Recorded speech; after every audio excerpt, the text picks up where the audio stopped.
जी, MLC पूर्व mayor Rajesh Singh ji, Arvind Singh ji, हमारे नेता पदाधिकारी, इंडिया गठबंधन के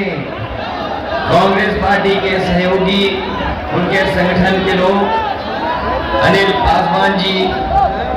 इंडिया गठबंधन की मदद करने वाले संतोष पाठक जी, धर्मेंद्र तिवारी जी, संजय मौर्य जी,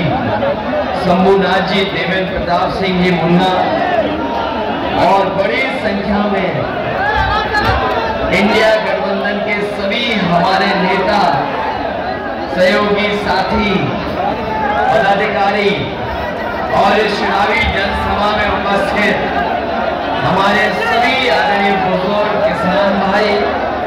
बड़ी संख्या में नौजवान साथी, माताएं, बहनें और पत्रकार, मैं सबसे पहले चंदौली लोकसभा के यहाँ पर उपस्थित आप सभी का बहुत बहुत धन्यवाद और आभार प्रकट करना चाहता हूँ। जहाँ गर्मी है और 45 डिग्री से ऊपर का टेम्परेचर है, जहाँ पंडाल में हमें बड़ी संख्या में लोग दिखाई दे रहे हैं, लेकिन जहां कोई छाया नहीं है, उसके बावजूद भी दाईं तरफ और सड़क से लेकर के और बाउंड्री तक पे जो बड़ी संख्या में लोग उपस्थित हैं, इधर बाईं तरफ भी हैं, मैं इन सब का बहुत बहुत धन्यवाद आभार प्रकट करता हूं। मैं देख रहा हूं जब से चुनाव पूर्वांचल की तरफ आया है, जो पश्चिम से हवा चली थी, इधर पूर्वांचल के लोगों ने मन बना लिया है कि जो इंडिया गठबंधन के लोग हैं, इनका तो साथ देना ही देना है। वहीं भारतीय जनता ने पिछले 10 साल से जो लगातार धोखा देने का काम किया, उनका सफाया करने का काम करेंगे।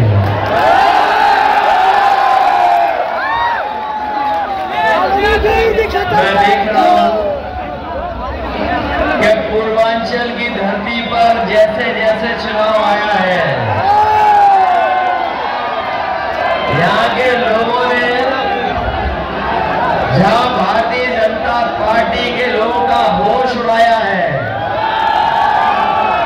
वहीं उनके जो दिल्ली वाले नेता हैं, उनका भी आत्मविश्वास लड़खड़ाने लगा है। और न केवल उनका आत्मविश्वास लड़खड़ाया है,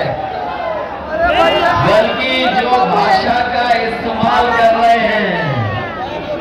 या जो उनकी जबान से निकल रहा है, कहीं न कहीं वो लड़खड़ाते हुए अपने भाषण में नजर आ रहे हैं।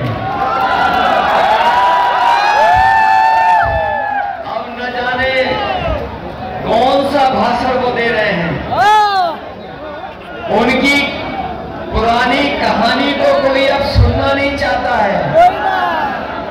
और जब वो चुनाव हारने लगे हैं,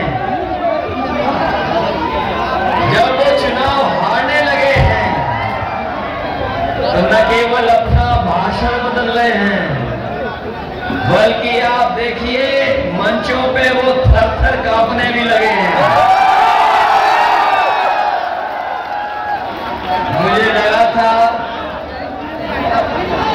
कि इस बार 80 सीटों में एक सीट पर लड़ाई है, लेकिन जब से बनारस और आसपास चुनाव में देख रहा हूं, जो माहौल दिखाई दे रहा है, इस बार बीजेपी के हाथ से 80 की 80 सीटें इसलिए जा रही हैं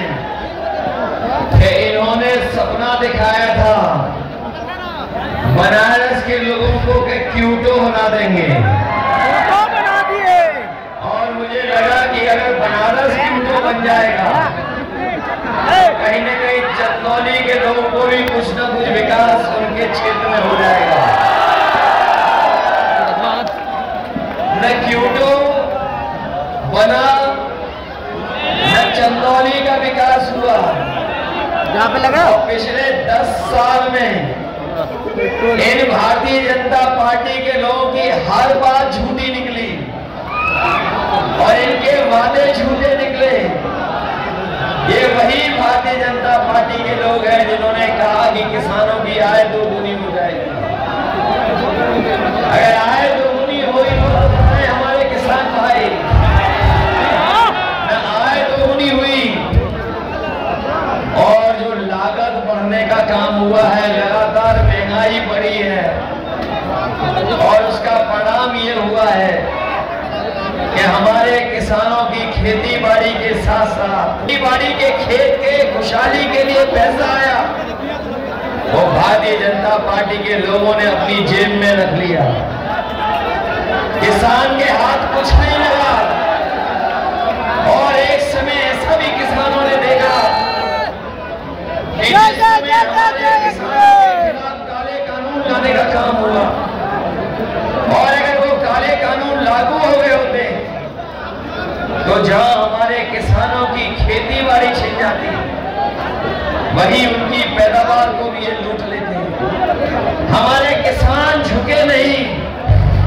न केवल उत्तर प्रदेश का किसान बल्कि देश का किसान इन बीजेपी के खिलाफ खड़ा हो गया। दिल्ली घेरनी पड़ गई, दिल्ली जाके धरने पर बैठ गया और तब तक नहीं हटा जब तक सरकार ने काले